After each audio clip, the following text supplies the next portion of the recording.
बोली सद्गुरुदेव भगवान की जय। भक्तवत्सल भगवान की जय।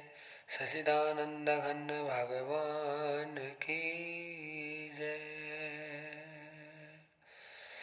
ओ हरे हरे महादेव, हरे हरे महादेव, हरे हरे महादेव, ओ हरे हरे महादेव, हरे हरे महादेव। गोविंद हरे गोपाल हरे गोविंद हरे गोपाल हरे। जय जय प्रभु दीन दयाल हरे, जय जय प्रभु दीन दयाल हरे। गोविंद हरे गोपाल हरे, जय जय प्रभु दीन दयाल। गोविंद हरे गोपाल हरे, जय जय प्रभु दीन दयाल हरे। ओ हरे हरे महादेव, हरे हरे महादेव, ओ हरे हरे महादेव, हरे हरे महादेव। ओ हरे हरे महादेव, हरे हरे महादेव, ओ हरे हरे महादेव, ओ हरे हरे महादेव। बड़ा ही परम सौभाग्य समस्त भक्तजनों का इस जो अद्भुत कथा चल रही है इस प्रांगण में महाराज के तृतीय दिवस में हम प्रवेश करने जा रहे हैं। ओमकार ईश्वर पर ब्रह्म परम पिता परमेश्वर को सत कोटि कोटि प्रणाम करते हुए, सदगुरुदेव भगवान के चरणों में सत वंदन प्रणाम करते हुए, बुद्ध भगवान भगवान शंकर जी को प्रणाम खूब खूब करते हुए, समस्त श्रोत्र वृंदों का साधुवाद प्रदान करते हुए, जवानों को सबको खूब खूब साधुवाद प्रदान करते हुए कथा के तृतीय दिवस में प्रवेश कर रहे हैं। बोले भागवत भगवान की जय, भक्तवत्सल भगवान की जय, श्रीमद् भागवत महापुराण की जय। सद्गुरुदेव भगवान की जय। ओम नमः पार्वती पते हर हर हर महादेव। जय जय श्री राधे, जय जय श्री राधे, जय जय श्री राधे श्याम। आज तीसरे दिन की पावन बेला में हम सब जुड़ रहे हैं। परमात्मा का असीम असीम अनुग्रह है समस्त भक्तों के लिए। तृतीय दिवस की पावन कथा और बड़ा ही आनंद। और क्यों ना हो महाराज, जहाँ प्रभु की कथाएं हो वहाँ हर जगह हर प्रकार से आनंद मंगल होने लग जाता है। 2 दिवस का जो अनुभव था कथा को जन जन तक पहुंचाने का बड़ा सफल रहा, साकार रहा। और आज मेरे गोविंद की कृपा से, परमात्मा की कृपा से तृतीय दिवस की बेला में हमारा प्रवेश हो रहा है।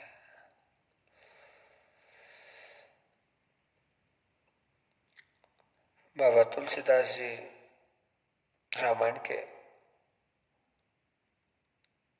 अद्भुत ग्रंथ में लिखा है, इत हित अहित पशु पक्षी ही जाना, कि हमारा हित किस में है और हमारा नुकसान किस में है ये तो पशु पक्षी जानवर भी जानते हैं महाराज। हम तो मानव हैं।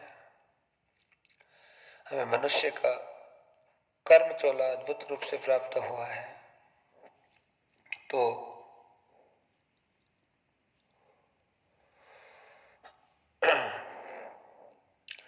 जिनको कर्म करने का सौभाग्य प्राप्त नहीं हुआ है, नहीं जानते हैं, वो भी इस बात को अच्छे से जान जाते हैं कि मनुष्य है, मानव है, उसका कर्म से ही कल्याण होगा। एक तो कुत्ता पालतू होता है, एक फालतू होता है। कुत्ते 2 होते हैं महाराज। पालतू कुत्ता होगा वो कभी भी महाराज भागता नहीं है, उसे कहीं जाने की जरूरत नहीं है, डरेगा नहीं हो। और जिनका भी होता है उसके साथ में रहता है, घुला मिला रहता है, प्रेम में रहता है, आनंद में रहता है, जैसे वो रखते हैं उसी प्रकार से रह जाता है।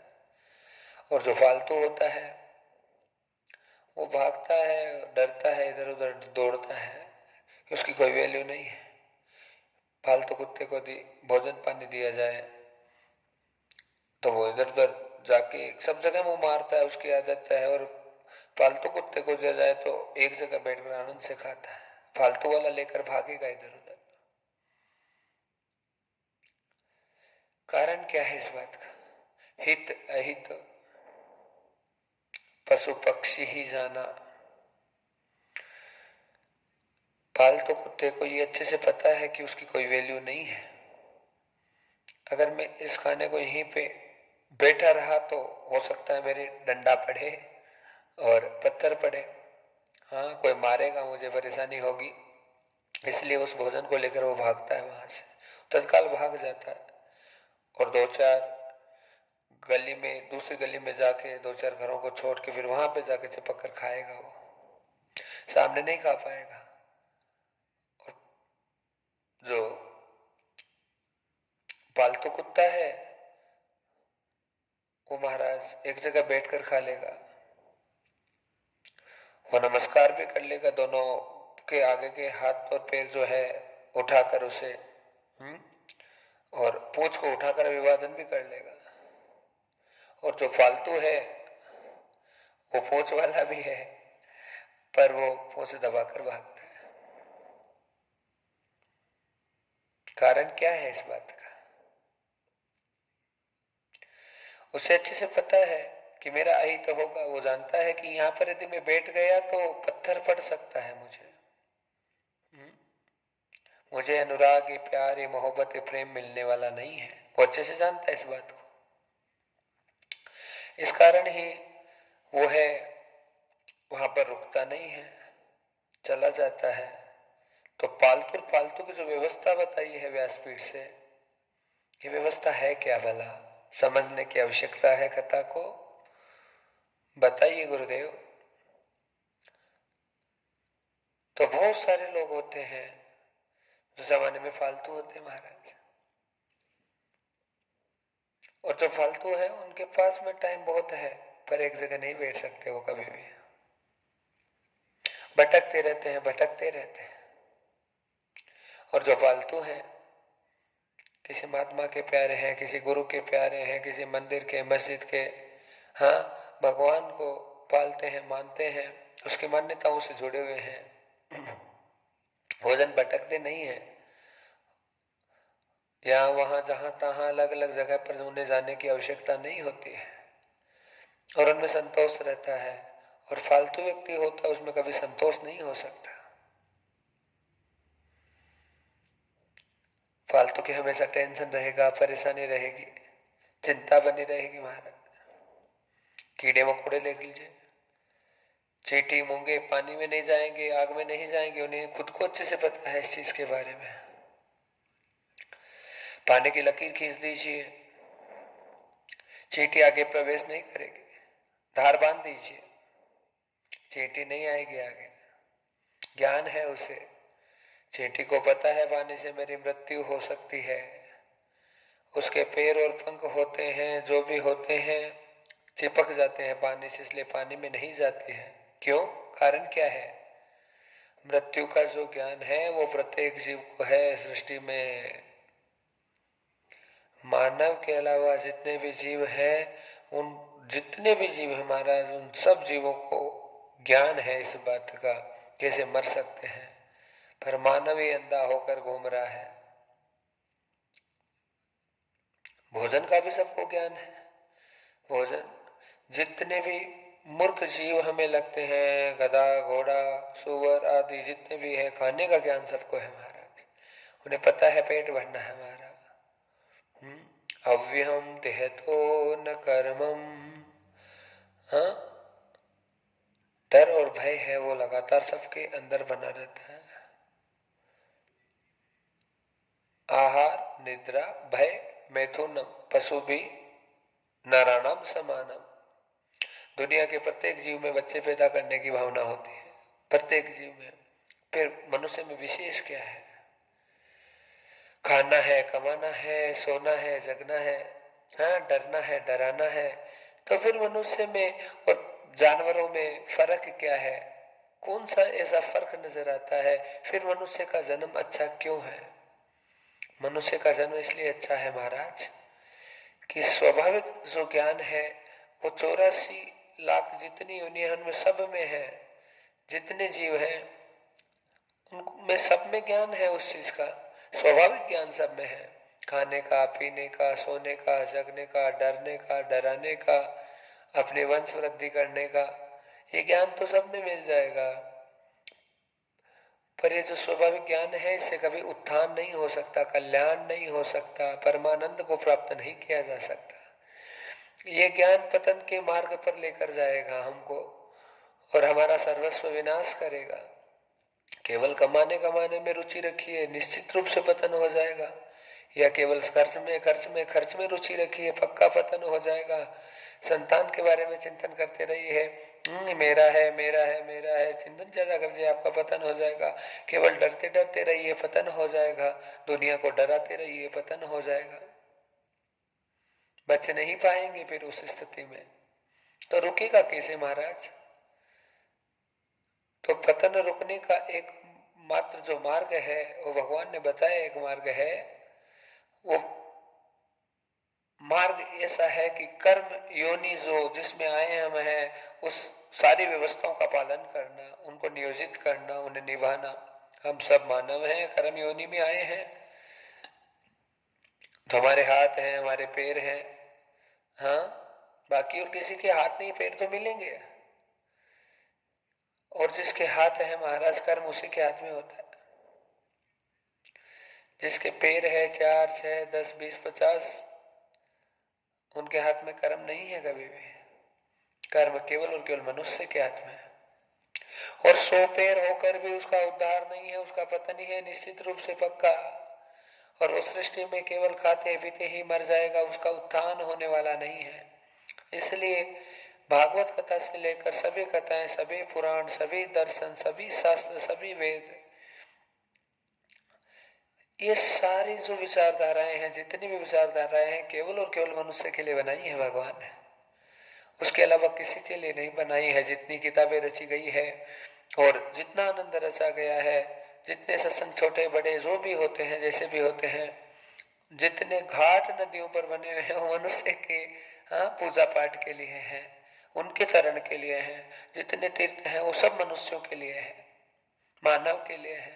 जितने स्कूल है दुनिया में, ट्रेनिंग सेंटर है, सब मानव के लिए, मनुष्य के लिए है। उसके बाद भी जो मनुष्य है वो मूर्ख का मूर्ख बना रहता है, पागल का पागल बना रहता है।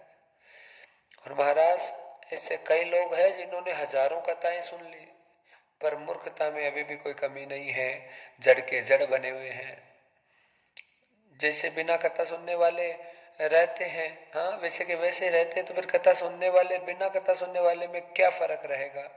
जो गुरु मानने वाले भी लोग बहुत है, बिना गुरु मानने वाले भी लोग बहुत हैं, तो उनमें भी कोई फर्क नजर नहीं आ रहा है। तो फिर फायदा क्या बताइए? जिन्होंने गुरु किया है, हाँ, जीवन का प्रमुख रिश्ता गुरु के साथ में है, तो फिर गुरु के वचन, गुरु की आज्ञा के बिना पत्ता नहीं हिलना चाहिए।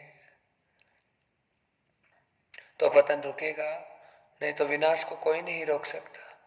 भगवान यदि हमें श्रेष्ठ योनि में भेजता है, हाँ, फिर उनकी आज्ञा का पालन करेंगे तभी पतन रुकेगा, अन्यथा पतन रुकने वाला नहीं है महाराज। हम सब जानते हैं एक बात को, छोटे छोटे बच्चों को समझदारी आती है धीरे धीरे, तो वो भी जान जाते हैं, हाँ, कि भगवान ने हमें पाल रहा है, पोस रहा है, भगवान ने हमें शरीर बनाकर भेजा है। फिर हम परमात्मा की बात नहीं मानते तो फिर हमारे लिए कितना गलत है बताइए।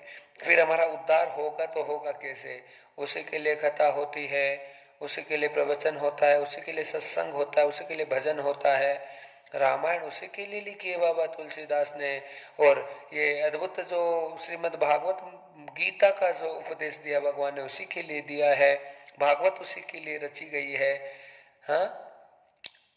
जो हो गया वो हो गया, आगे चाचा ताऊ, हाँ, भाई बंधु में ऐसा नहीं होना चाहिए। इसलिए कहते महाभारत पढ़ो, महाभारत पढ़ो।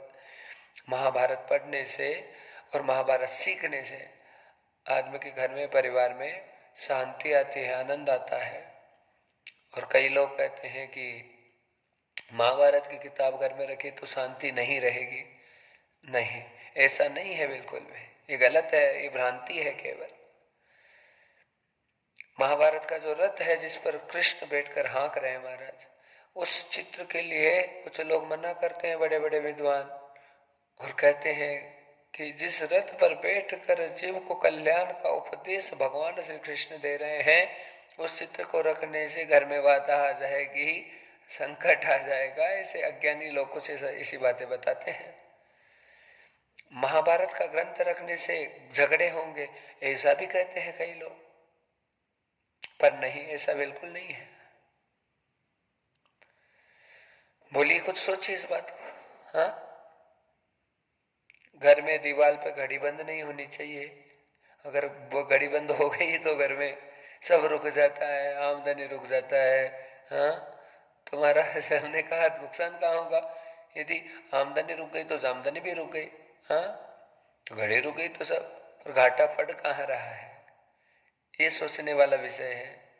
जो कंपनी घड़ी बनाती है ना, वो सेल थोड़ी डाल के रखती है, बताइए। ग्राहक आएगा तब जाके सेल डाले जाते हैं।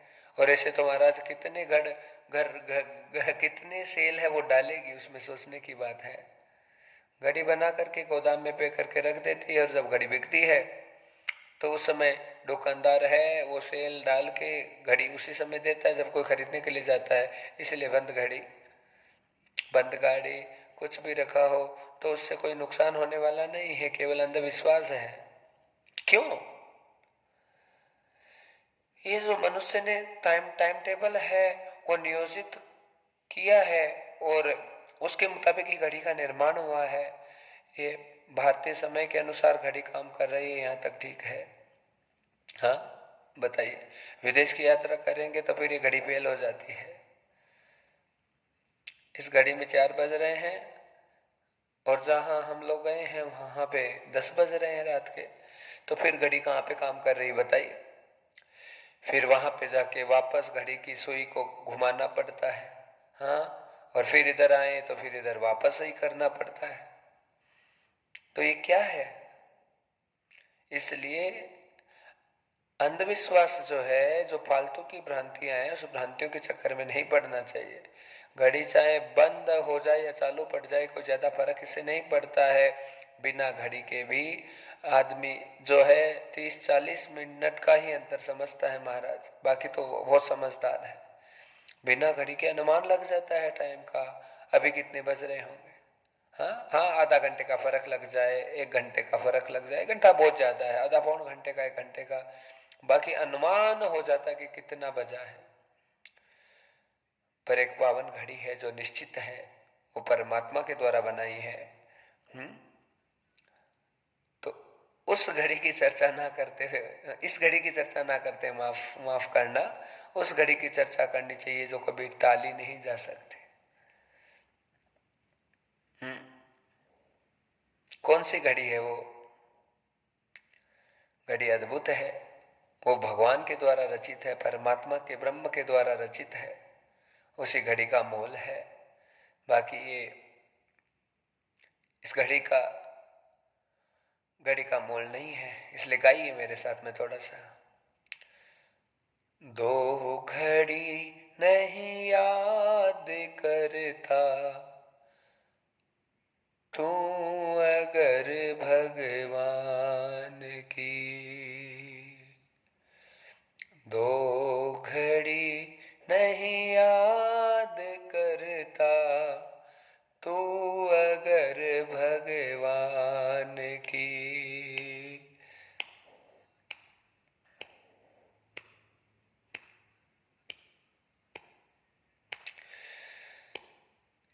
फिर बता दे मूर्ख बंदे, जिंदगी किस काम की, दो घड़ी नहीं याद करता तू अगर भगवान की, दो घड़ी नहीं याद करता तू अगर भगवान की।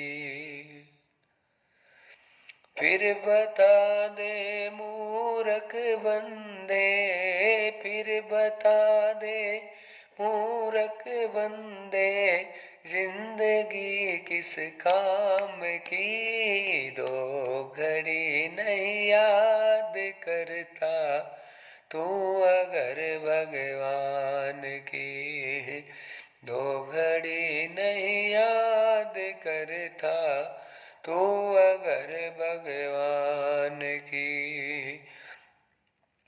फिर बता दे मूरख बंदे, फिर बता दे मूरख बंदे, जिंदगी किस काम की। दो घड़ी नहीं याद करता तू अगर भगवान की। वृंदावन धाम की जय, भागवत भगवान की जय। गोविंद जय जय गोपाल जय जय, राधा रमण हरि गोविंद जय जय। गोविंद बोलो हरि गोपाल बोलो, राधा रमण हरि गोविंद बोलो। गोविंद जय जय गोपाल जय जय, राधा रमण हरि गोविंद जय जय। गोविंद बोलो हरि गोपाल बोलो, राधा रमण हरि गोविंद बोलो। गोविंद जय जय गोपाल जय जय, राधा रानी की जय, बरसाने वाली की जय। कुछ भाव उत्पन्न हो रहे हैं महाराज, कुछ गाया लेकिन कुछ और परिवर्तन करके गाने की इच्छा हो रहे हैं। आइए थोड़ा वृंदावन चलते हैं और भाव बनाते हैं।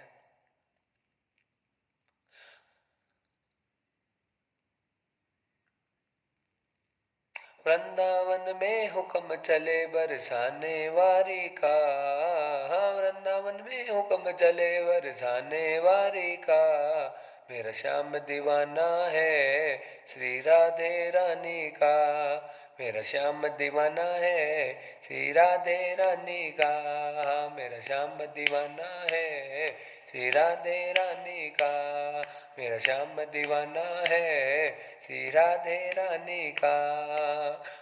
दीवाना है श्री राधे रानी का, मेरा श्याम दीवाना है श्री राधे रानी का।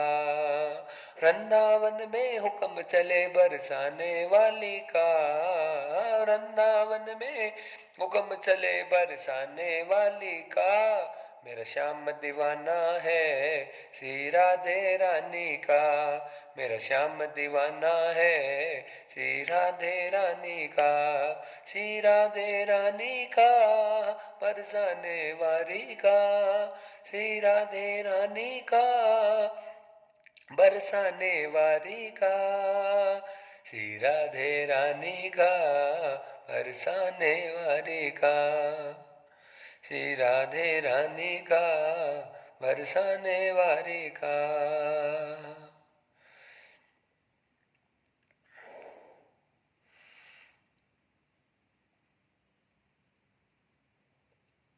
मेरा श्याम दीवाना है श्री राधे रानी का, मेरा श्याम दीवाना है श्री राधे रानी का। मेरा श्याम दीवाना है श्री राधे रानी का, मेरा श्याम दीवाना है श्री राधे रानी का। मेरा श्याम दीवाना है श्री राधे रानी का, मेरा श्याम दीवाना है श्री राधे रानी का। मेरा श्याम दीवाना है श्री राधे रानी का। कभी गोकुल में देखा, कभी वृंदावन देखा हो, कभी गोकुल में देखा, कभी वृंदावन देखा, कभी मथुरा में देखा, कभी यमुना पे देखा, कभी मथुरा में देखा, कभी यमुना में देखा। थक गई आंखें आज मेरी, थक गई आंखें आज मेरी नैन दुलारी का। मेरा श्याम दीवाना है श्री राधा रानी का, मेरा श्याम दीवाना है श्री राधा रानी का। मेरा श्याम दीवाना है श्री राधे रानी का।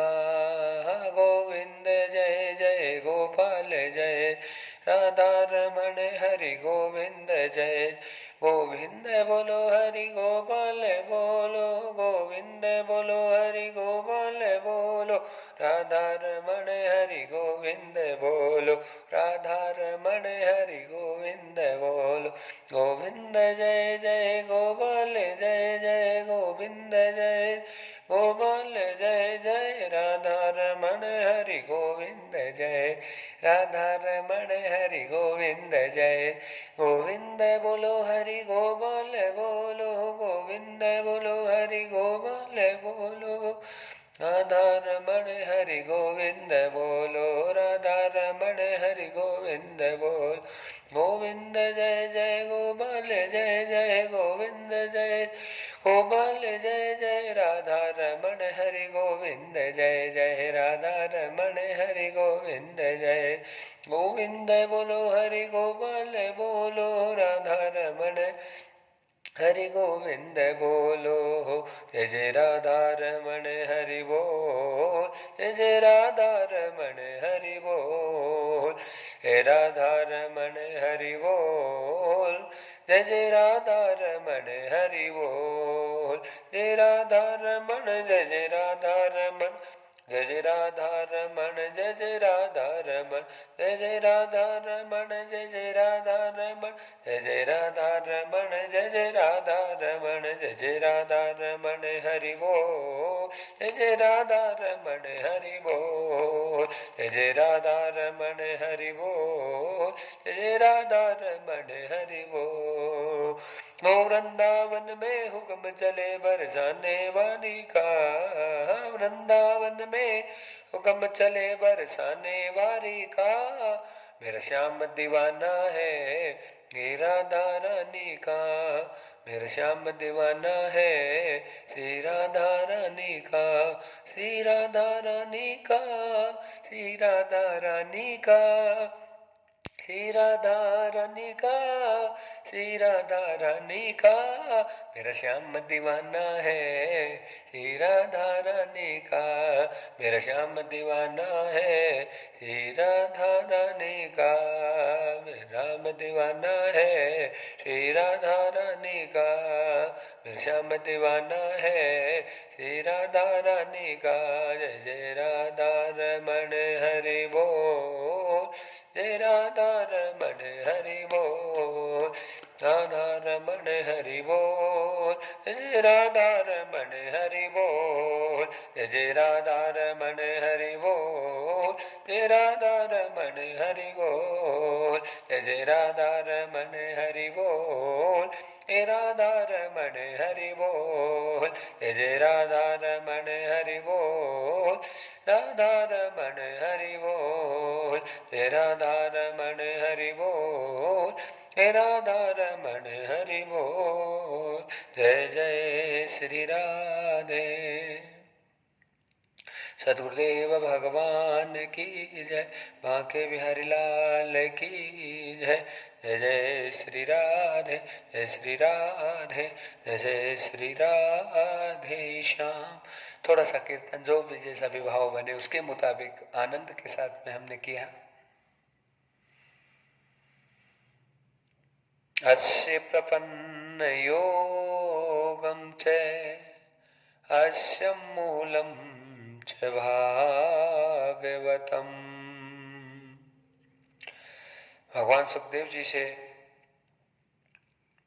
राजा परीक्षित है, बड़े बड़े सवाल किए हैं। कल मिलन हुआ सुखदेव और परीक्षित जी का, और बड़े सुंदर प्रश्न किए गए हैं।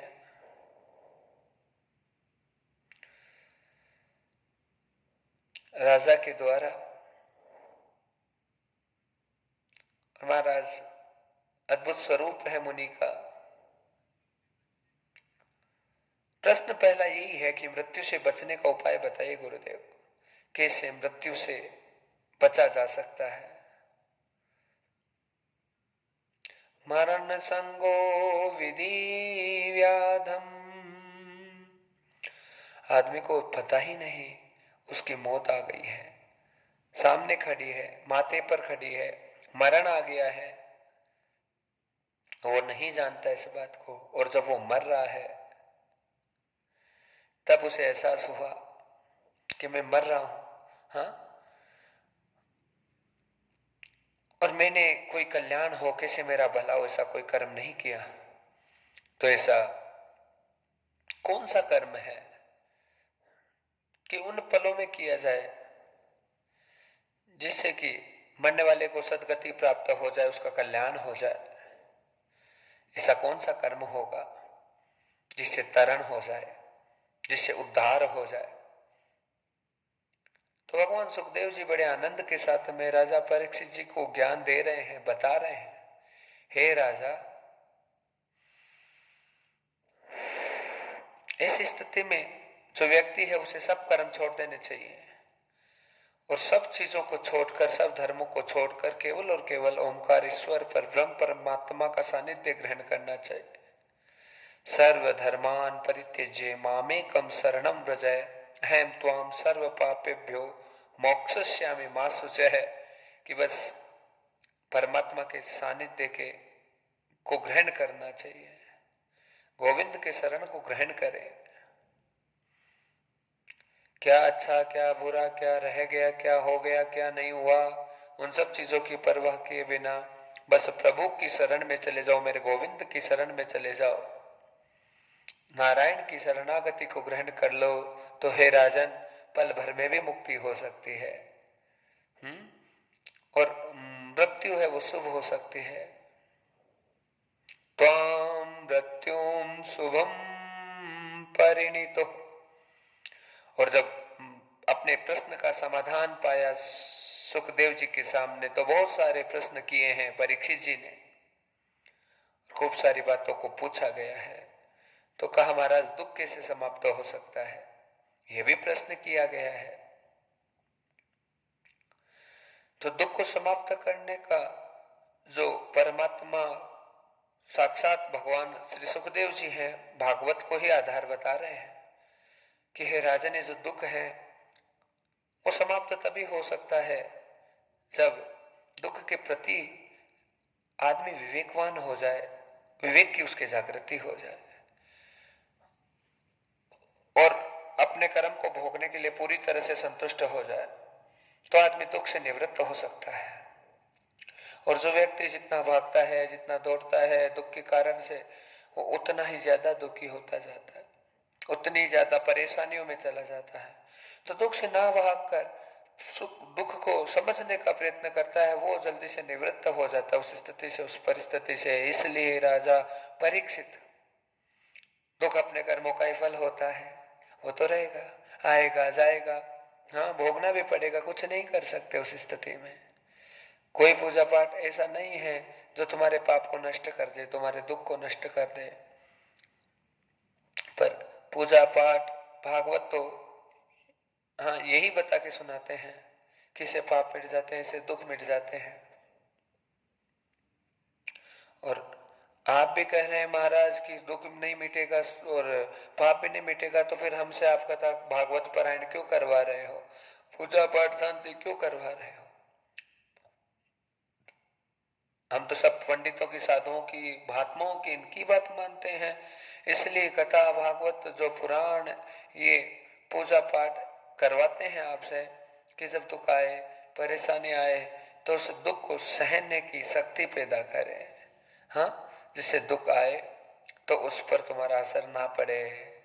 अरे भाई, भागवत, पूजा पाठ, दान पुण्य, हे राजा, ये तुम्हारे दुख के साथी हैं। हाँ, जब भी दुख आएगा तो ये जो पुण्य है वो तुम्हारा साथ देगा और कोई चीज तुम्हारा साथ नहीं देगी। इस पुण्य के कारण से जो दुख है वो आएगा तो सही, पर उसका असर तुम्हारे ऊपर नहीं होगा। उस दुख को तुम पचा लोगे, तुम दुख को सहन कर लोगे और एक दिन दुख है वो चला जाएगा और सुख का समाचार है वो आ जाएगा, सुख का समय आ जाएगा। दुख और सुख तो महाराज धूप और छांव की तरह है, लगातार निरंतर चलते रहते हैं।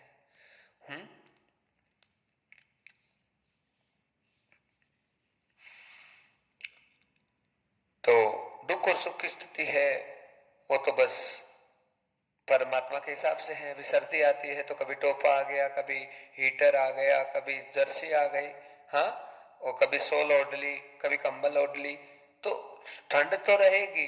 पर यदि हमने उपचार उसका किया है, मान लीजिए मफलर लगा लिया, मान लीजिए स्वेटर पहन लिया, हाँ, जुराब पहन लिए, तो हवा रोकेगा वो निश्चित रूप से। हाँ, वो हवा रोकेगा, ठंड नहीं रोक सकता। हमारे शरीर के अंदर जो गर्मी है, शरीर को ठंड तभी लगती है जब हवा चलती है, अन्यथा शरीर में गर्मी भयंकर भरी पड़ी है। पर हम मौसम को चेंज नहीं कर सकते। हाँ, रात को जब रजाई पहले लेते हैं तो रजाई ठंडी लगती है और थोड़ी देर बाद में रजाई गर्म हो जाती है, तो रजाई में गर्मी थोड़ी है, गर्मी तो शरीर में है।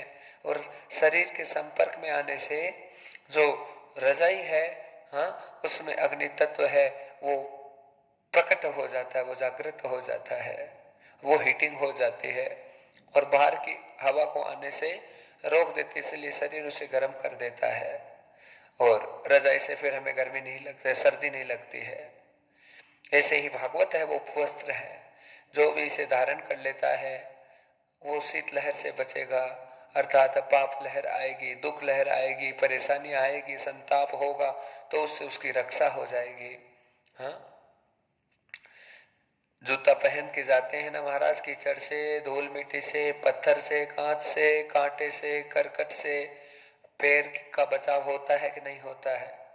पर कूड़ा करकट पत्थर कहीं नहीं जा सकते, वो तो वहीं के वहीं रहते हैं। पर जूता है वो साधन है और वो बचाव कर लेता है उस स्थिति में।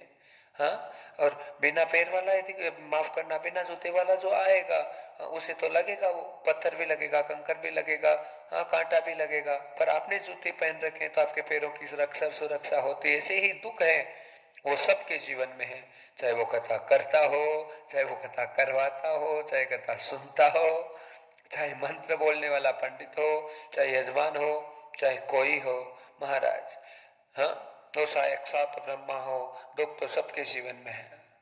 पर जो ज्ञानी है, विवेकी है, विद्यावान है, चरित्रवान है, बुद्धिमान है, हाँ, वो दुख को सहन करके आगे निकल जाता है, दुख में फंसता नहीं है।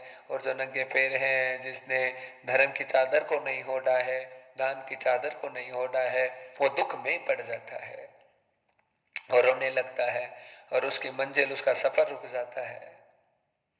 बस समझने वाली कथा यही है महाराज।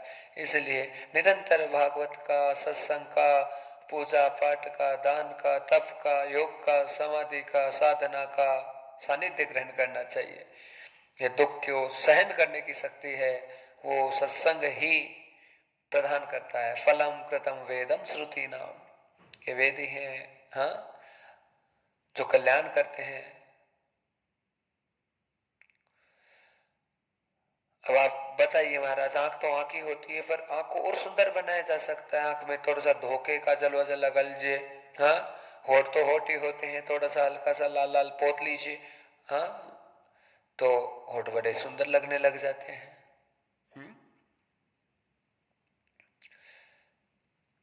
तो जीवन में सुधार बस इन सब चीजों से ही होता है, बिगाड़ तो सब बना रहता है। हाँ, और बस कथा यही सिखा रही है कि जो जैसा शरीर दिया है परमात्मा ने, उसे अपने हिसाब से हम मैनेज कैसे करते हैं, उसे प्रबंधित कैसे करते हैं, उसे नियोजित कैसे करते हैं, जरूरी है। अब लिपस्टिक की भी महाराज थोड़ी सी लगाएं तो अच्छा है, और ऐसी लगाएं कि वो दांतों तक ही चली जाए, तो फिर स्वरूप है वो भी डरावना हो जाता है। तो कथा के माध्यम से सीखने की आवश्यकता है। गुरु जी ने कहा थोड़ा सा लकीर वकीर को सीधा करके हल्का फुल्का लगा लिया तो अच्छा लगता है, और ज्यादा ही लपेट के आ जाए उसे तो फिर स्थिति अजीब सी हो जाती है। तो कथा हमें समझाती है, सिखाती है, बताती है कि जिस प्रकार से दुख होता है, हाँ आएगा तो सही, और जैसे हम लिपस्टिक लगा लेते हैं, काजल लगा लेते हैं, चेहरे का थोड़ा स्वरूप अच्छा कर लेते हैं, उसी प्रकार से जीवन जैसा चल रहा है वैसा तो चल ही रहा है, पर भागवत रूपी सौंदर्य का, भागवत रूपी जो प्रसादन है, भागवत रूपी जो कॉस्ट्यूम्स है, हाँ उसका यदि हम साधन कर लेते हैं, जीवन को जीने के लिए बीच बीच में सत्संग करते रहते हैं, साधना करते रहते हैं, भक्ति करते रहते हैं, भजन करते रहते हैं, तो उससे महाराज हमारा जीवन सुंदर होता रहता है, लगातार उसमें आनंद होता रहता है। तो कथा हमें यही सिखा रही है कि चाहे दुख हो, चाहे सुख हो, चाहे स्थिति अच्छी हो, बुरी हो, क्या ना हो, महाराज बस लगा रहना चाहिए परमात्मा में। मेरे भगवान ने, मेरे गोविंद ने जो सजा कर भेजा में बहुत खूबसूरत है, वो ऊपर से थोड़ा बहुत हम भी कर लें तो और ज्यादा सुंदरता बढ़ जाती है। हाँ चमड़े की सुंदरता बढ़ जाती है, और उसमें कोई बुराई भी नहीं है। पर महाराज आत्मा की सुंदरता तभी आनंदित होगी, हाँ और बाहर भी कब अच्छा लगेगा, जब अंदर से अंतरात्मा मजबूत होगी। मेरी माँ भगवती जगजननी जानकी ने कभी श्रृंगार नहीं किया, वो साधन लेकर नहीं गई। 14 साल वनवास, हाँ जब रावण के अशोक वाटिका में रही, तो फिर भी माँ जानकी एकदम अद्भुत रही।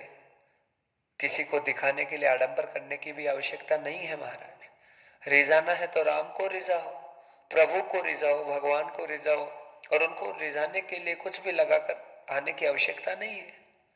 आप जितना सामान्य सिंपल रहेंगे उतना आपका आनंद है। अब आप देख लीजिए शूर्पण का कितना श्रृंगार करके आए। कई कई माताएं तो वो साइकिल वाला बेचने वाला आता है, उसे 7 रुपए की 5 रुपए की ले लिए महाराज, मोटा मोटा काजल लगा लिया, लिपस्टिक लगा ली, हाँ तो वो दिखाने का सब कुछ होता है, उससे आनंद नहीं होता है। कई कईयों को देख लो, कई कई प्रकार के महाराज यंत्र और कई तंत्र, कोई मंत्र, कई ये अंगूठी वो अंगूठी, सब कितने जितने इतने कितनी कितनी चीजों को हम शरीर पर धारण करके चलते हैं कई लोग। हाँ वस्त्र निश्चित रूप से, जैसे राजस्थान की बात करें, घाघरा ओढ़नी है, बड़ा सुंदर लगता है, पर शूर्पणखा बहुत बनकर आई, पर उसके जो बनावट थी उसका भगवान पर कोई प्रभाव नहीं पड़ा, क्योंकि वो बनकर आई है। और एक ही काल की दोनों औरतें हैं। एक वो शूर्पणखा है महाराज जो युवा है, जवान है और बड़े घर की है, हाँ ब्राह्मण कुल में जन्म हुआ है, उसका भी कुल भी बड़ा अच्छा है। परिस्थिति क्या है, चरित्र जो है, अंदर से विचार, उसकी मानसिकताएं, मांस भक्षण करती है, मांस खाती है, और वो इंसान का खाती है महाराज।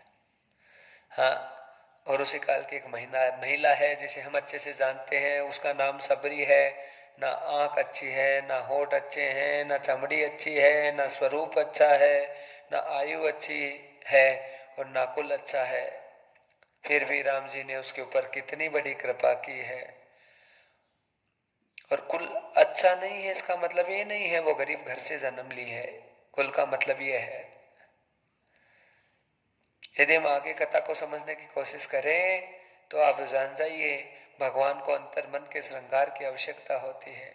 अरे जब हमारा समर्पण गुरु भगवान के प्रति हो गया, भगवान के प्रति हो गया, तो फिर क्या सजना क्या धजना भाई। अब हाँ अब जैसा जिस प्रकार से हैं, बस रो रो के एक एक सांस सांस के प्रति समर्पण परमात्मा के प्रति हो। सबरी कुछ भी नहीं मांग रही, राम जी जबरदस्ती सबरी को दे रहे हैं, भामिनी कहकर पुकारा सबरी को। हाँ राम जी खुद दबाव बनाने लगे सबरी के ऊपर कि कुछ तो लेना ही पड़ेगा तुमको। तो सबरी ने कहा कि देना है तो भक्ति दो, श्रवणम कीर्तनम विष्णु स्मरणम पाद सेवनम अर्चनम वंदनम दास्य सक्य मात्म निवेदनम। हाँ, नवदा भक्ति प्रदानम च योग योगम जनार्दनम। ये कथा क्यों बताई? सुखदेव जी को राजा परीक्षित को संतुष्टि दिलाना है, और वो कह रहे हैं कि हे राजन, आदमी का अंदर का चरित्र यदि उत्तम है तो बाहर से सजने की उसे कोई आवश्यकता नहीं है, अलग से कुछ शोधन बोधन करने की आवश्यकता नहीं है। कथा को समझने की आवश्यकता है। सोना होता है, उसमें तांबा मिला रहता है, जिसमें आभूषण आदि बनते हैं। तांबा का मिलावट होता है उसमें, तभी बनते हैं, आभूषण से नहीं बन सकते। सोने के जो बिस्कुट आते हैं, बिस्किट आते हैं 24 कैरेट के हैं, वो प्योर सोना होता है। और जो प्योर सोना है, इसीलिए तांबा मिलने की उसमें गुंजाइश है ही नहीं, बिल्कुल भी। तांबे में जिंदगी भर तांबा मिलाते रहो, कभी सोना बनने वाला नहीं है। और यदि सोना प्योर है तो तांबा मिलके सोना बन जाता है और सोने के भाव बिक जाता है। इसलिए महाराज कथा समझा रहे हैं हम सबको कि हम, हाँ, यदि सोने के जैसे हैं और हम थोड़ा सा तांबा मिलाकर बनाने की कोशिश करें तो हमारा कुछ बन नहीं सकता है। और अंदर से यदि 24 कैरेट हैं, हम पक्के हैं, शुद्ध बुद्ध हैं, और अंदर से यदि हम वफादार हैं, गद्दारी का भाव हमारे अंदर नहीं है, अच्छी भावनाएं हमारे अंदर जागृत है, तो उस स्थिति में जो है समाज का श्रृंगार, समाज की भूषणता और समाज में शोभा आ सकती है। हाँ, समाज दोनों प्रकार का होता है, अच्छा और बुरा, पर इस समाज में हमारा जन्म होने का मतलब है समाज की शोभा। हम समाज के लिए क्या कर रहे हैं, हम समाज को क्या दे रहे हैं, हम समाज के प्रति हमारा समर्पण क्या है। कितने साधु महात्मा ऐसे हैं महाराज, जिनके कारण से पूरे मानव समाज की शोभा बढ़ती है। ऐसे मानव है, मनुष्य है। जब जब कोई भी मानव जीवन में आता है तो इस बुरे समाज का भी सम्मान बढ़ जाता है। एक आधा महापुरुष आता है, वो भी तरण करके ले जाता है, कल्याण करके ले जाता है, सबका उत्थान करके ले जाता है, सबका उद्धार हो जाता है। और महाराज, तांबे का भी उद्धार सोने में मिलकर हो जाता है। हाँ, और तांबा मिला सोने में तो तांबा भी है सोने के समान हो जाता है। यदि हमारा जीवन भी 24 कैरेट सोने का है तो फिर हम अनेक दुर्जनों का, अनेक पापियों का कल्याण कर सकते हैं, और उनको भी बहुत कीमती बना सकते हैं, उन्हें बहुत अनमोल बना सकते हैं, उन्हें साक्षात कोहिनूर की तरफ बढ़ा सकते हैं। इसलिए हे चक्रवर्ती सम्राट, परमात्मा गोविंद भगवान अनमोल है, अनुपम है, लौकिक है। वो 24 कैरेट पूरे हैं, परिपूर्ण है, संपूर्ण है। ऐसे पर ब्रह्म परमपिता परमेश्वर भगवान श्री कृष्ण ने अद्भुत संसार की रचना की है राजन। यावतम कर्म विभूषितम दुख सुखम चक्रम यथा जन्म कर्मम चक्रम च कर्मं भूषणम यथा। हे राजन, दुख और सुख है वो चक्र के रूप में है, और भगवान ने जीव की जो गति है वो कल्याण हो उसके लिए जन्म और कर्म बनाए हैं, और ये विकल्प बनाए हैं परमात्मा ने। और भगवान कहते हैं कि मानव शरीर को जब तक ग्रहण नहीं करेगी आत्मा, तब तक उसका कल्याण नहीं हो सकता है। आत्मा प्रलय के बाद में जो मुक्त हो जाती है, हाँ, उसी आत्मा को भगवान वापस इस संसार जब रचते हैं तो वापस उन्हें ही भेजते हैं। हाँ, और जब भगवान ने सृष्टि को बनाया उस समय गर्भ धारण करने की प्रक्रिया नहीं थी, उसमें मैथुन प्रक्रिया नहीं थी। स्त्री और पुरुष आपस में संबंध बनाए हैं, ऐसी सृष्टि रची नहीं गई थी। सृष्टि की रचना कैसे हुई? तो कहा अमैथुनी हुई। हाँ, ना मैथुन अमैथुन तया गर्भस्थ मूलस्थ। गर्भ जो है उस समय परमात्मा ने खुद ने विधाता ने धारण किया। हिरण्यम पात्रेण सत्यम मुखम च। और जब प्रलय हुआ तो परम सत्य प्रकृति को भगवान ने पी लिया और महाराज उसके बाद में सबको प्रकट किया। हिरण्य गर्भ संवर्ताग्रे भूतस्य जाता पतिरेकासित सदादार पृथ्वी धामोते मां कस्मे देवा हविका विदेम है। सर्वत्र सर्वत्र परमात्मा है। हम भूत भविष्य और वर्तमान है ही नहीं महाराज। मरने के बाद में आदमी का भविष्य कहाँ रहेगा बताइए। हाँ, बस वो भूत है, वो का वही रह जाता है। ऐसा था, ये था, वो भैया ऐसा था, ये था, हाँ उसे के मकान छोड़ गया, ये दुकान छोड़ गया, ये जमीन छोड़ गया, जायदाद छोड़ गया, इसमें अच्छाई थी, ये बुराई थी। मरने के बाद में जो थी वो है में कभी बदल ही नहीं सकती, कितना ही कर लो। अच्छाई है किसी चीज में तो ये वर्तमान शब्द है कि हम अच्छे हैं। और देखिए इसमें कितनी अच्छाइयां हैं। ये वर्तमान है, ये प्रेजेंट समय है। भविष्य कभी है नहीं, भविष्य के बारे में कोई नहीं बता सकता। ये आदमी बहुत अच्छा रहेगा। जो आदमी आज लंगड़ के नहीं चल रहा है वो कल लंगड़ाएगा नहीं चल लंगड़ाएगा, इसकी कोई गारंटी नहीं है। बताओ, पैर के मोच आने की कोई तारीख होती है क्या महाराज? आज तक किसी भी पंचांग और पतड़े में ज्योतिष में ये कोई बता नहीं पाया कि फलानी तारीख को ये घुटना यहाँ से तुम्हारा टूटेगा और तुम्हारे दाहिने पैर में मोच आएगी, तुम्हारे परेशानी होगी, दिक्कत होगी, समस्या होगी। ज्योतिष इस बात को कभी नहीं बता पाएंगे। ज्योतिष जो भी बता पाएंगे अपनी साधारण जो समस्याएं हैं, सामान्य जो भविष्यवाणियां हैं वो कर देगा, लेकिन ये विशेष भविष्यवाणी कर्म की, दंड की, फल की, हाँ ज्योतिष इतना बता सकता है कि समय अच्छा आया है या बुरा आया है। समय में कुछ दुविधाएं हैं ये तो बता सकता है ज्योतिष, पर समय खराब होने का मतलब है कि दांत के नीचे कंकर आएगा, हाँ आंख के अंदर मच्छर चला जाएगा, कान में दर्द उठेगा, ये नहीं बता सकता कोई भी। इसलिए महाराज कथा हमें समझा रही है, बता रही है। और मान लीजिए गांव में कोई नौजवान है, सुपर है, हाँ वो वीर है, महापुरुष, मतलब मजबूत है शरीर से, कद काठी से, अब वो आगे वीर रहेगा या नहीं रहेगा इसकी कोई गारंटी नहीं है। यदि भविष्य की चिंता तुम्हें है तो भविष्य को पूछो मत, भविष्य का निर्माण तुम खुद करो। हाँ, अपने आप तुम्हारा शुभ दिन आएगा, आनंद होगा, परमानंद होगा। भविष्य पूछकर कभी किसी का अच्छा नहीं हो सकता, भविष्य का निर्माण करके हमारा अच्छा होगा। तो भगवान सदगुरु राजा परीक्षित जी को समझा रहे हैं कि राजन, आज परमात्मा ने सृष्टि कर दी है और सृष्टि करके मेरे विधाता है, आज सृष्टि का विस्तार करने की आज्ञा ब्रह्मा जी को दी है और ब्रह्मा जी सृष्टि का विस्तार करने लगे हैं। पर ब्रह्मा जी जो भी बना रहे हैं वो सब खत्म हो रहा है, विस्तार करने में सफल हो रहे हैं, उन्हें सफलता नहीं मिल पा रही है। ब्रह्मा जी ने तप किया है, साधना की है, मंत्रणा की है।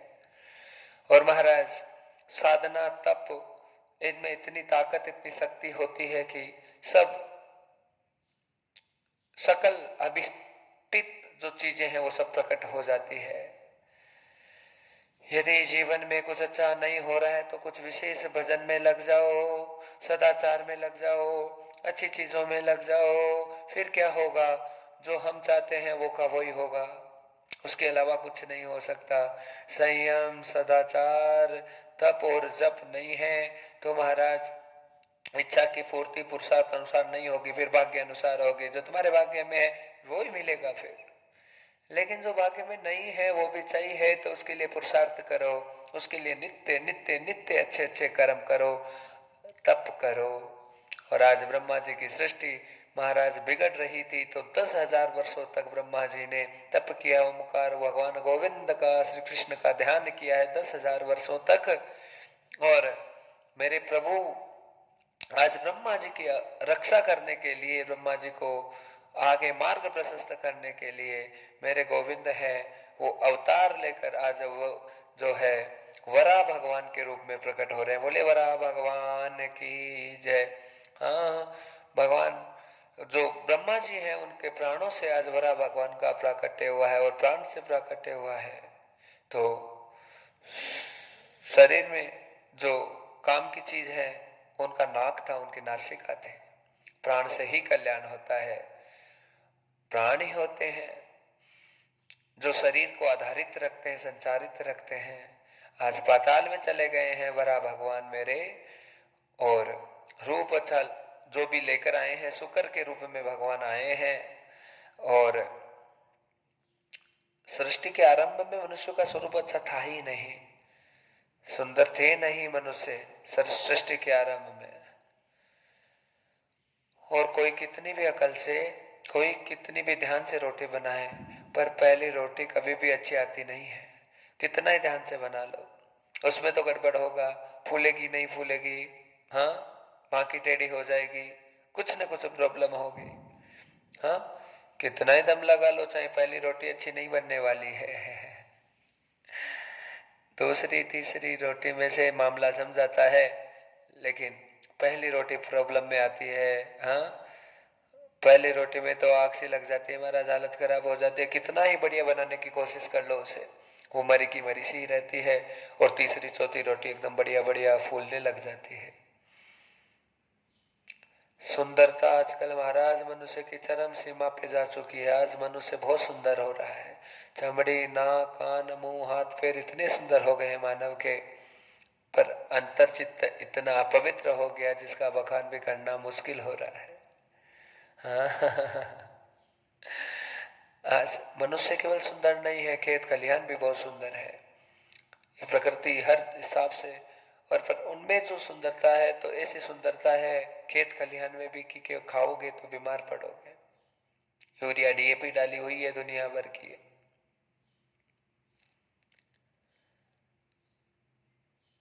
सतयुग में ऐसी स्थिति नहीं थी, सतयुग में सौंदर्यता की कमी थी। सृष्टि जब प्रारंभित तो हुई तो उस स्थिति में, उसके बाद में जो सतयुग है वो सबसे ज्यादा सुंदर माना गया। अंतर्हितम बाह्यरूपम, अंदर और बाहर जो दोनों एक ही प्रकार का हो जाता है, वो सतयुग में ही था महाराज। जो कह रहा है वो दिख रहा है, वो का वो ही, और जैसा दिख रहा है वैसा का वैसा ही वो है। ऐसा केवल और केवल सतयुग में था। करने और कथनी में अंतर नहीं था सतयुग में। इसलिए व्यक्ति को श्रृंगार करने की आवश्यकता सतयुग में नहीं पड़ती थी। उसका आंतरिक श्रृंगार इतना महान था कि बाह्य श्रृंगार उसका महान हो जाता। सतयुग की बात तो छोड़िए महाराज, आज के केवल 50 साल पहले की भी बात करें तो बस थोड़ा बहुत श्रृंगार था। पैरों में नीचे रंगने वाला श्रृंगार था। उसी रंग में से थोड़े सा जो टीका था वो माथे पर भी लगा लेते थे, अलग से बिंदिया बिंदिया नहीं लगाते थे। तो जो सिंदूर है मांग में भरने वाला, उसे बिंदी लगा लेते थे। और महावर पैर में रचने वाला जो बताया अभी, उसे बिंदी लगा लेते थे। तो ये सब चीजें नहीं थी बिल्कुल भी। और शरीर पे पोतने वाले आइटम कब आए महाराज? कि जब अंग्रेज भारत में आए, उसके बाद में इन सब चीजों का प्रचलन हुआ, केमिकल। उससे पहले था ही नहीं बिल्कुल। उससे पहले सबके घर में जो था बड़ा मटका, जिसे चलावनी कहा जाता है। हाँ, बड़ा मटका मतलब जिसमें दही को डालकर उसे चलाया जाता है, तो उसे चलावनी कहा जाता है। हाँ, सवा मणि भी कहते हैं कि एक मटके में सवा मण दूध दही आ जाए, तो उसे भी चलावनी कहते हैं। बड़ा मटका होता था, बड़े बड़े मटके थे, वो घी के दूध के भरे रहते थे।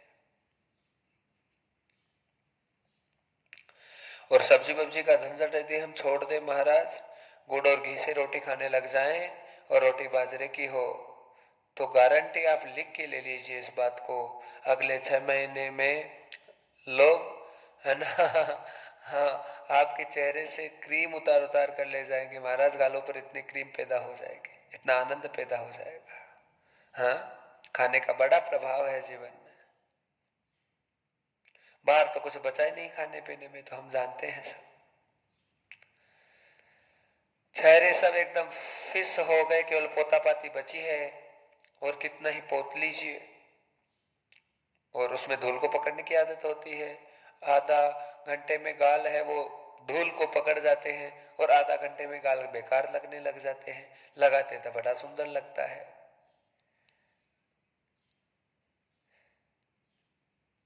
तो घी की रोटी, बाजरे की रोटी और गुड़ खाइए, जीवन को स्वस्थ रखिए। हाँ, सर्दियों में ज्यादा बाजरे का प्रचलन है, गर्मियों में थोड़ा मिश्रित मिश्रित करके हम जो है रोटी बनाकर उसे खा सकते हैं। और पक्का मान लीजिए, आदमी जो बाजरा खाता है महाराज, गुड़ के साथ में, घी के साथ में, मक्खन के साथ में, दही के साथ में, उसका शरीर है वज्र के समान हो जाता है। बाजरा वज्र। हाँ,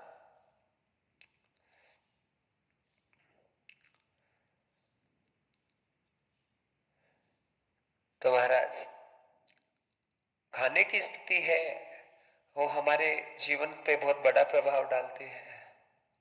कई लोग पुराने जमाने में छाछ में दलिया बनाते थे बाजरे का।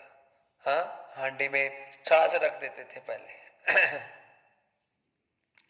और महाराज छाछ को चलाते थे अग्नि पे, धीरे धीरे धीरे धीरे वो बाजरा डालते थे उसे। राजस्थान में आज भी हाँ राबड़ी भी बोलते हैं, और खाते हैं लोग हर जगह। कई मतलब दूसरे जो राज्य हैं, प्रांत हैं, उनमें भी ये चीजों का प्रचलन है। जो बाजरे को कूट के छाछ को गर्म करके उसे जो राबड़ी बनाई है, और राबड़ी बहुत आनंद वाली है। उसे बनाए उस समय भी खा सकते हैं, सुबह अगले दिन जब छाछ में, दूध में उसे जैसे भी जिस प्रकार से प्रयोग करते हैं तो वो आनंदित करती है, और बहुत ताकत रहती है, वो शक्ति रहती है महाराज।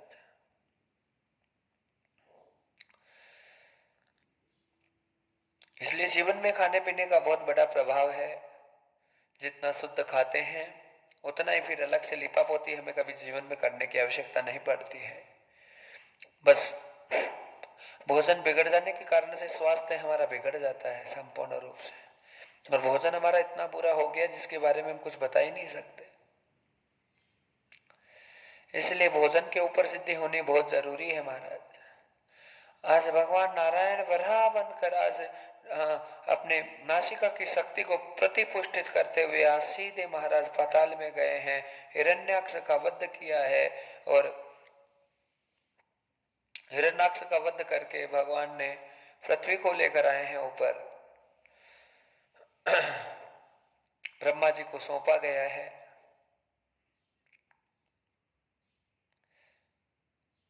तो महाराज इतना सुंदर प्रश्न परीक्षित ने कहा कि महाराज हिरण्याक्ष कौन है, कि पृथ्वी सृष्टि शुरू ही नहीं हुई तो ये कौन था फिर? तो कहा ये तो भगवान का ही पार्षद था। भगवान के पार्षद थे जय और विजय। सनत कुमार सनक ऋषि थे, वो प्रभु दर्शन पाने के लिए गए थे वैकुंठ धाम की तरफ, तो जाने नहीं दिया भगवान नारायण के पास में, तो श्राप दे दिया था ऋषि कुमारों ने। कहा राक्षस की योनि में चले जाओ, हे द्वारपालों, तुमने ऋषियों की सम्मान और प्रतिष्ठा में दाग लगाया है, इसलिए तुम राक्षस बन जाओ। अब रो रहे हैं, चिल्ला रहे हैं, अरे प्रभु हम तो भगवान की सेवा कर रहे थे, हाँ उनकी आज्ञा का पालन कर रहे थे, तो श्राप लग गया था। भगवान लक्ष्मी नारायण को पता चला है, मेरे प्रभु आए हैं और कहा कि संतों का श्राप है, छूटेगा नहीं, भोगना ही पड़ेगा। पर जय विजय, तुम मेरी सेवा पालन करने वाले हो, इसलिए मैं तुम्हारा उद्धार करने के लिए पृथ्वी पर आकर तुम्हारा उद्धार करूंगा, तुम्हारा कल्याण करूंगा। तो पहला जन्म हिरण्याक्ष और हिरण्यकश्यप के रूप में तो वरा भगवान है, हिरण्याक्ष का वध करने के लिए आए हैं, और सृष्टि का उद्धार करने का प्रयोजन भगवान सिद्ध कर रहे हैं। सृष्टि की रचना की जा रही है, आज पृथ्वी मिल गई है ब्रह्मा जी को, और महाराज सृष्टि ब्रह्मा के अधीन हुई है, और ब्रह्मा जी ने यहाँ सृष्टि को विस्तारित किया है, अनेक मनुओं ने अवतार लिया है और सभी तपस्या करने चले गए। मानसिक रूप से कई पुत्रों को उत्पन्न कर रहे हैं, कई कई मनुओं को उत्पन्न किया और सबसे बड़े पुत्र हैं ब्रह्मा के विवस्वत मनु। भगवान ब्रह्मा ने उन्हें आज्ञा दे दी है कि हे पुत्र, तुम्हारी तपस्या सफल हो गई है, साधना पूर्ण हो गई है, तुम पूर्ण ब्रह्मचारी हो गए हो, तुम सृष्टि करो, मानव की रचना करो। तो मानव की रचना कैसे होगी? नारी आए तो मानव की रचना हो महाराज, कर्म फल, हाँ कर्म भोग की रचना। तो ब्रह्मा जी ने शत्रुपा नाम की प्रकृति को, स्त्री को प्रकट किया है और अपने पुत्र के साथ में सृष्टि करने की आज्ञा प्रदान की है। तो शत्रुपा के गर्भ से 5 संतानों का जन्म हुआ है, 3 कन्याएं पैदा हुई है और फिर 2 पुत्र पैदा हुए हैं। तीनों कन्याओं का जो विवाह है मनु के साथ में हुआ है। आकृति, प्रसूति और देवहूति, प्रियव्रत और उदानपाद, 5 संतानें प्रकट हुई है। और यहां से ही जो मानसिक, माफ करना, जो मैथुनी सृष्टि है वो प्रारंभ हुई है। महर्षि मरीचि के साथ में, दक्ष प्रजापति के साथ और कर्दम ऋषि के साथ में तीनों का विवाह हुआ है और फिर सृष्टि का विस्तार हुआ है। मानव की सृष्टि आगे बढ़ी है, मरीचि की संतान हुई है चंद्र और पूनम नामक। कर्दम मुनि, माता देवहूति से विवाह हुआ है और साक्षात भगवान कपिल प्रकट हुए हैं। लेकिन उससे पहले 9 कन्याएं देवहूति के यहाँ साक्षात प्रकट हुई है, मां भगवती जगदम्बा।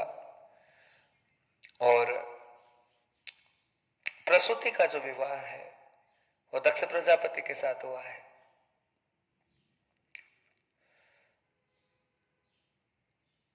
दक्ष प्रजापति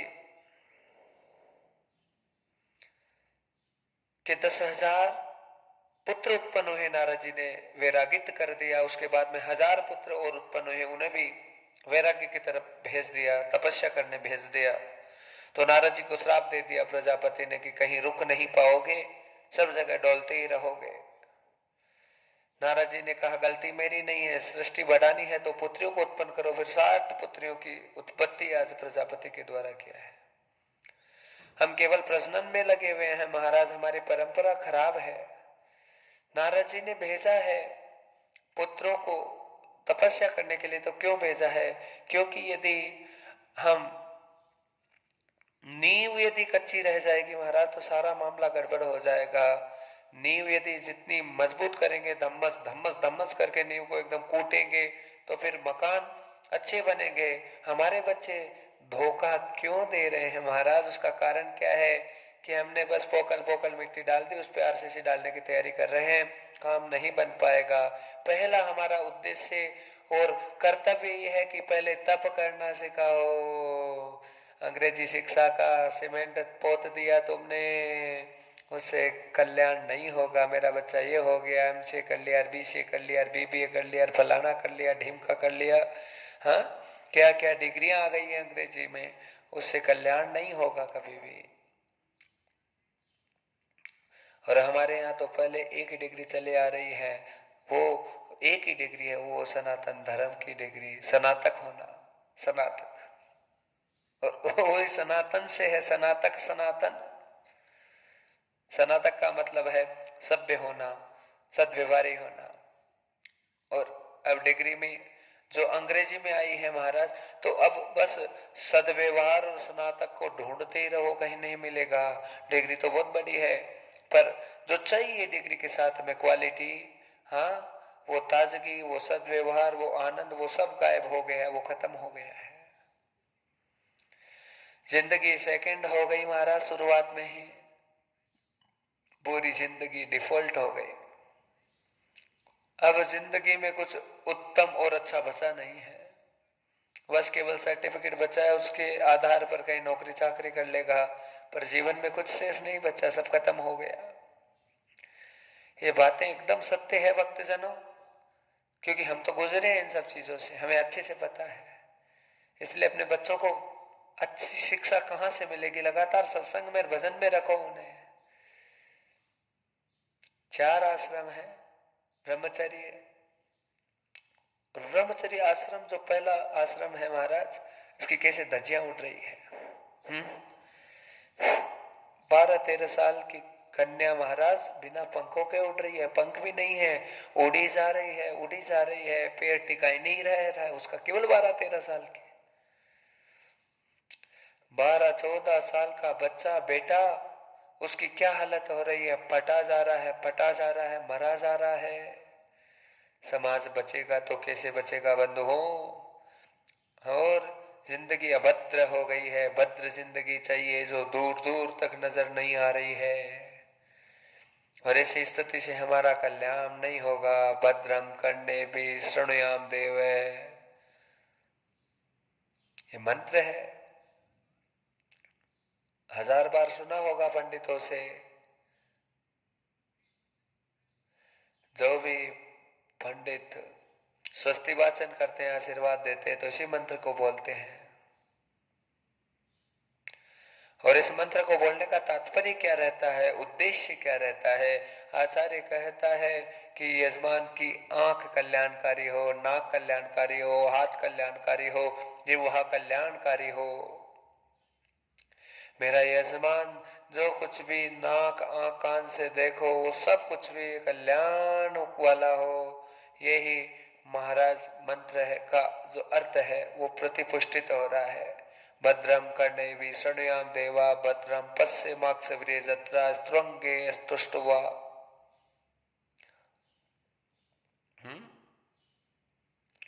आंख नाक कान सब महान हो गए तो कल्याण हो जाएगा। और देवता भाग आ रहे हैं महाराज, सबको राक्षस ही अच्छे लग रहे हैं, सब राक्षस बनते जा रहे हैं। सुनिए कथा को। स्कूल और कॉलेज में भी दोस्त के लिए महाराज शाकाहारी लड़के से कोई दोस्ती नहीं करना चाहता। जो लड़का मांस ना खाए, मीट ना खाए, बियर बार में ना जाए, हाँ सिगरेट ना पिए, उससे कोई दोस्ती करना पसंद नहीं करता। और जो एकदम शाकाहारी है उसे तुच्छ नजर से देखा जाता है, ये कुछ नहीं है। स्थिति क्या हो गई है सोचिए। और देख कौन रहे हैं महाराज, जो दुनिया के सबसे गिरे हुए व्यक्ति वो देख रहे हैं, क्योंकि वो खुद तुच्छ है तो उन्हें तुच्छ ही नजर आएगा, अच्छा नजर आने वाला नहीं है। चश्मा तो खुद ने लगा रखा है महाराज, रूप दूसरे का दिखता है। हम मान लीजिए हाँ काला चश्मा लगा कर आएंगे, आज काला चश्मा लगाते हैं तो इस चश्मे का प्रभाव क्या होगा। आज तो आए नहीं चश्मा लगा के, तो कल आए चश्मा लगा के, तो उस स्थिति में देखो फिर हमें सब काला ही काला नजर आएगा। तो महाराज के अच्छे अच्छे गाल भी काले काले नजर आने वाले हैं। वो चश्मे का ही प्रभाव होगा। तो जैसा सोच, जैसी धारणा, जैसी मंत्रणा हम धारण कर लेते हैं वो का वो ही हमारी सोच, वैसे ही मेंटलिटी, वैसे ही मानसिकता बन जाती है। मन की, चित्त की, आत्मा की, शरीर की सफाई, हाँ मल और मूत्र की सफाई जब तक नहीं होगी तब तक उद्धार और कल्याण होने वाला नहीं है। खारे पानी में गुलाब के फूल कभी उत्पन्न नहीं होंगे, कितना ही कोशिश कर लो। पानी खारा होगा तो गुलाब का पेड़ है वो जल जाएगा, फिर नहीं उगेगा वो। प्रैक्टिकल कर लीजिए। कैसा भी कलर हो, पर अगर चश्मा काला लगा लिया तो महाराज उस कलर को नहीं पहचान पाएंगे।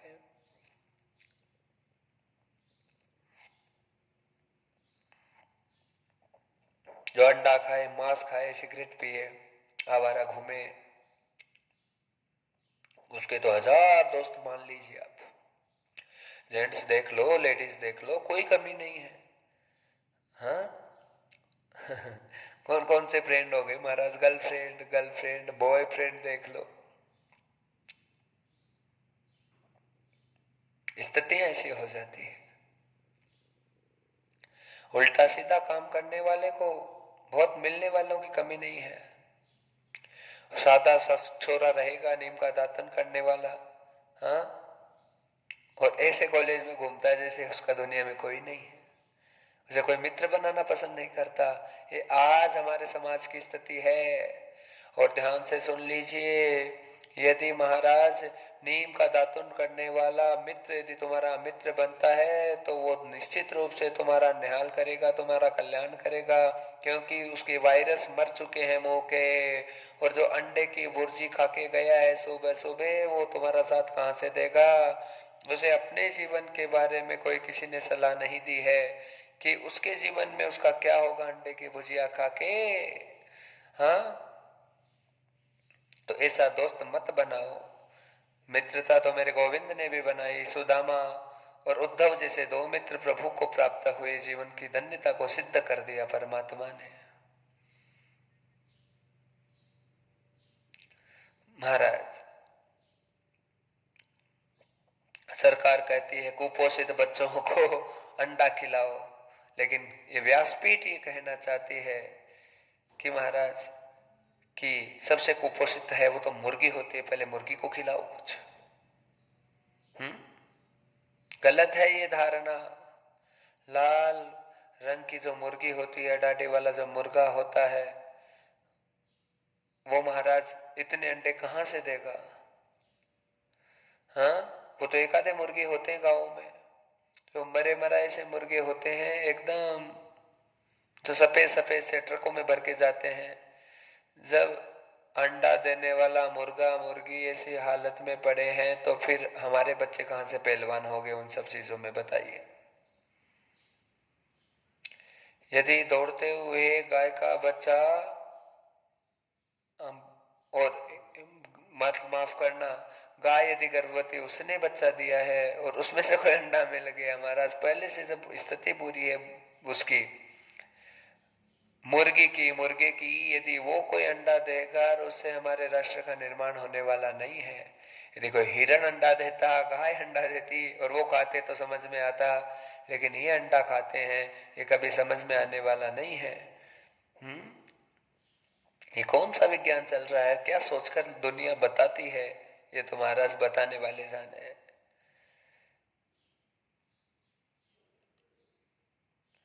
आप सोचिए, कल्पना कीजिए, हमारे राष्ट्र के प्रधानमंत्री यदि नहीं खाते हैं, हाँ, खुद नहीं ग्रहण कर रहे हैं, तो फिर उनको भी ये सोचना चाहिए, ऐसा कानून भी लाना चाहिए महाराज कि ये सब चीजें अच्छी नहीं है, तो फिर उन पर रोक वो सरकार ही लगा सकती है। जैसा खाते हैं अन्न वैसा ही तन और मन बनता है। इसलिए जीवन में भोजन की शुद्धता पर बहुत बहुत ध्यान देने की आवश्यकता है। हाँ, राक्षस ने धरती को घेर लिया था, हिरण्याक्ष ने वध किया है, सृष्टि प्रारंभ हुई है, आकृति प्रसूति देवहूति तीनों के घर में अद्भुत संतानें उत्पन्न हुई है। नारद जी सबको उपदेश दिए हैं और दक्ष प्रजापति के समस्त पुत्रों को तो सन्यासी बना दिया और सबको ऋषि महर्षि बना दिया। दक्ष प्रजापति को पता चल गया था, तो फिर 60 कन्याओं का निर्माण किया गया है प्रजापति के द्वारा। महाराज,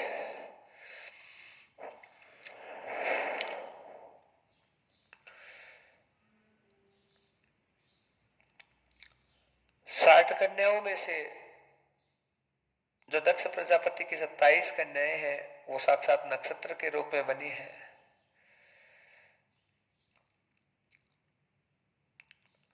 और फिर 19-60 कन्याओं से पूरी जो सृष्टि है वो बड़ी है। और फिर आगे संतानें होती गई होती गई होती गई। अच्छा, नारद जी को श्राप तो मिल गया था कि एक घड़ी से ज्यादा कहीं पर रुकोगे नहीं, एक स्थान पर रुककर ही। हाँ, तुमने मेरे पुत्रों को अलग अलग ज्ञान दिया है, तो ऐसे ही तुम्हारे साथ में होगा, तुम भी रुक नहीं पाओगे कहीं भी।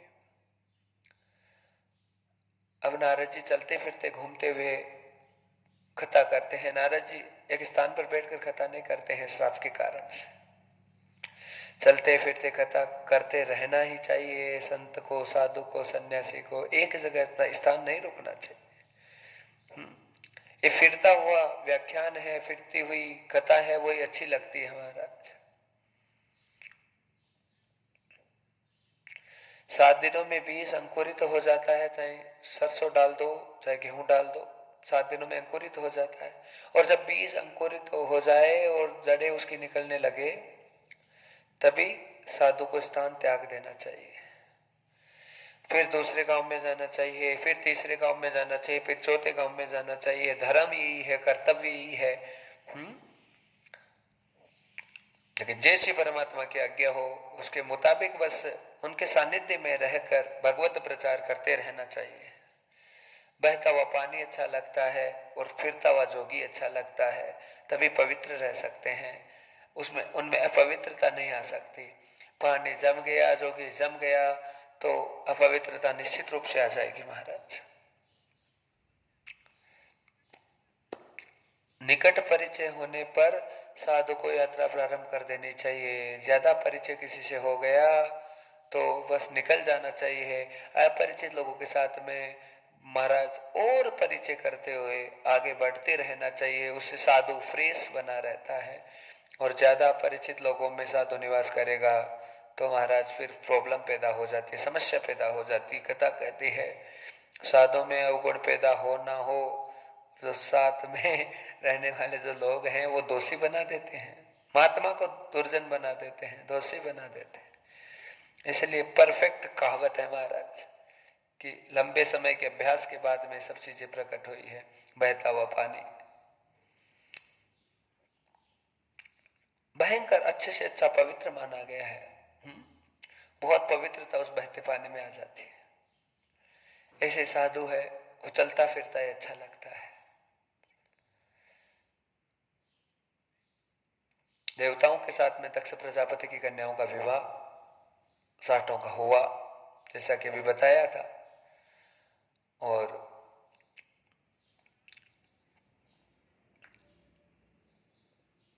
मनु महाराज की जो पुत्री है देवहूति, 9 कन्याओं को जन्म देने के बाद में भी पुत्र की कामना थी।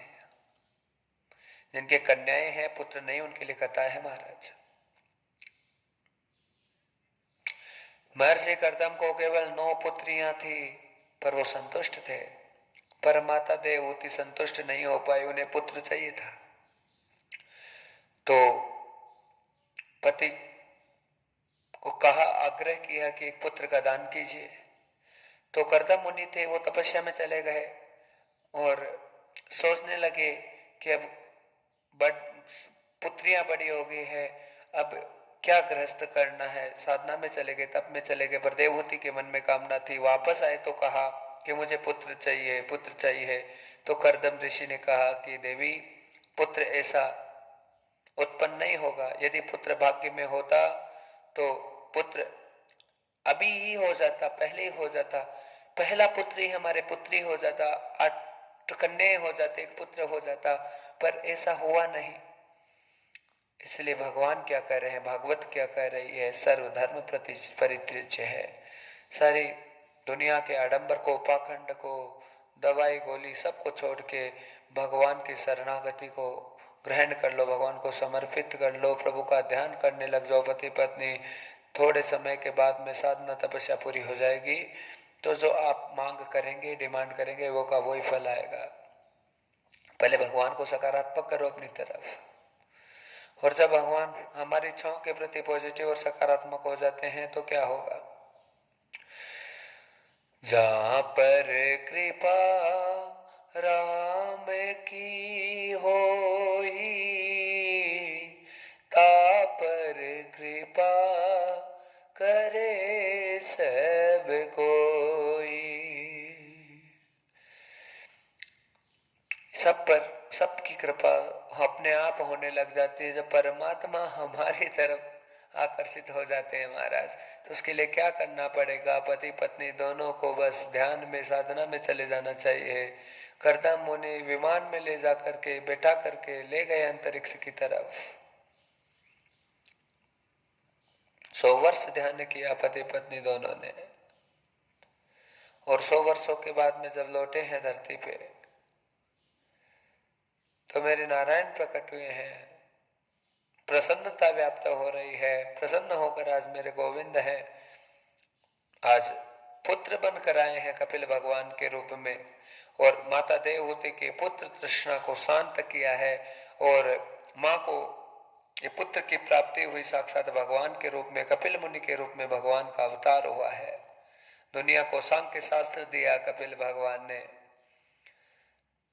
हमारी मुक्ति के लिए साधन तैयार किया, कल्याण का मार्ग प्रशस्त किया पूरे समाज के लिए, आत्मज्ञान का तरीका बताया, माता को आत्मज्ञान करा दिया और कहा पुत्र के रूप में माँ तुमने मुझे भले ही पाया है, पर मैं मानव का शरीर धारण करके आया हूं, और ये शरीर माँ तुम्हारी तृप्ति नहीं करेगा कभी भी। मैं ब्रह्म तो हूं, पर मैं मानव शरीर में हूं, तुम्हारा पुत्र हूं, इस कारण मैं तुम्हारी तृप्ति कभी नहीं कर सकता। ये तृष्णा मिटने नहीं वाली है। अब माँ मैं तुम्हारा पुत्र हो गया, अब तुम्हें मेरी और तृष्णा होगी। हाँ, मैं बड़ा हूं तो बस बड़ा होने के बाद में शादी होने की तृष्णा होगी, फिर नौकरी की तृष्णा होगी, हाँ, फिर बेटा बेटी की तृष्णा होगी, तो जीवन में मृत्यु आ जाएगी माँ, पर ये तृष्णा कभी तुम्हारी रुकने वाली नहीं है। इसलिए हे मैया, तृष्णा को कहीं पर भी रोको, जिसमें भगवान राजी है उसमें तुम राजी रहो, उसमें तुम्हारा सब कल अच्छा हो जाएगा। समाज के पीछे कुछ गड़बड़ मत करो, समाज कहीं अच्छा नहीं होता महाराज। समाज का काम कहना है, वो देखता है बस उस पर टिप्पणी करता है, उसकी आदत है। बेटियां हैं तो कोई माताएं होती है वो कह देती है एक बेटा तो होना, एक बेटा तो होना। कभी कभी जो बच्चियां होती है वो कह देती है कि भैया तो होना, भैया तो होना। अगर मांगने से तो चॉकलेट और ट्रॉफी की तरह यदि बच्चे मिल जाते मांगने से, तो महाराज कोई भी दे देता। हाँ, जिसके भाग्य में जो चीज होगी वो ही प्राप्त होगी। हे गुरु भगवान सलाह दीजिए। है प्राप्तम प्राप्त लक्ष्य में वो प्राप्त हो सकती है, पर उसे प्राप्त करने के लिए अप्राप्त, हाँ, जो पर्याप्त मात्रा में परमात्मा का भजन करना शुरू कर दो। जब परमात्मा पर्याप्त हो जाएगा तो सब चीजें तुम्हारी पुष्ट हो जाएगी, आनंदित हो जाएगी। एक दो क्षण भगवान को किया और बाकी महाराज संसार की और डिमांड मांग भगवान से करते हैं। काम संसार का कर रहे हैं, डिमांड भगवान से कर रहे हैं, तो कैसे कल्याण होगा, कैसे उद्धार होगा। मन की रीति से जी रहे हैं और आशा गुरुदेव से रखते हैं, भगवान से रखते हैं, कैसे होगा। कभी कुछ नहीं होगा, कभी नहीं होगा। हम कभी वाकण नहीं बताते इस बात का। गुरु को मांगना है, भगवान को मांगना है, उनको समझो, उनको जानो, वो किसी बात के लिए क्यों ना कह रहे हैं, किसी बात के लिए क्यों हाँ कह रहे हैं। अरे वो हमारे सुख के बारे में सोचते हैं, और हमें सुखी करने के लिए उन्होंने अपना त्याग तप बल सब समाप्त कर दिया, अपना सब कुछ बलिदान कर दिया। यदि वो कुछ ना कह रहे हैं तो उसके पीछे बहुत लंबा रीजन और बहुत बड़ा लंबा कारण रहता है, फिर भी हम उनकी भावनाओं को नहीं समझ पाते हैं। बड़ा नुकसान होता है महाराज। गुरु आज्ञा जिसने धारण कर रखी है उसी का कल्याण है। गुरु आज्ञा को बार बार तोड़ना जीवन कभी बन नहीं सकता। उस जीवन का उद्धार, उस जीवन का कल्याण नहीं हो सकता। इसलिए सदगुरु का सानिध्य ग्रहण करके ही जीवन को आगे बढ़ाने की कोशिश करें, उसी से महानता सिद्ध होगी।